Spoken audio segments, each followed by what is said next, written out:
président ukrainien poursuit donc sa tournée internationale. Volodymyr Zelensky est arrivé à Hiroshima ce matin pour participer au G7, au lendemain déjà de son intervention au sommet de la Ligue arabe en Arabie Saoudite. Bonjour Jacques Serret.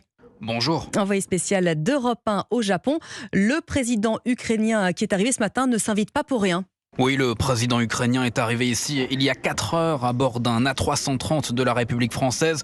Volodymyr Zelensky se trouve désormais sur le site du G7, un grand hôtel face à la baie d'Hiroshima. C'est là que tout se joue désormais. Ce déplacement est très important. Le meilleur porte-parole de la cause de l'Ukraine, c'est le président ukrainien lui-même, observe une source diplomatique française. Contrairement à une intervention en visioconférence comme cela a été initialement prévu, Volodymyr Zelensky a l'occasion d'échanger directement avec les chefs d'État et de gouvernement, avec cet objectif, élargir ses contacts au-delà de ses alliés occidentaux, en essayant de rallier à sa cause ces pays invités en marge de ce sommet, le Brésil, l'Inde ou encore l'Indonésie, des pays émergents qui refusent toujours d'imposer des sanctions contre la Russie. Alors, ce n'est pas gagné côté brésilien, par exemple. Le président Lula a le sentiment de s'être fait piéger par cette visite surprise, mais le dirigeant ukrainien en est convaincu. Ce sommet permettra de se rapprocher de la paix, selon lui, une ambition partagée par les membres du G7 qui, dans leur communiqué publié ce matin,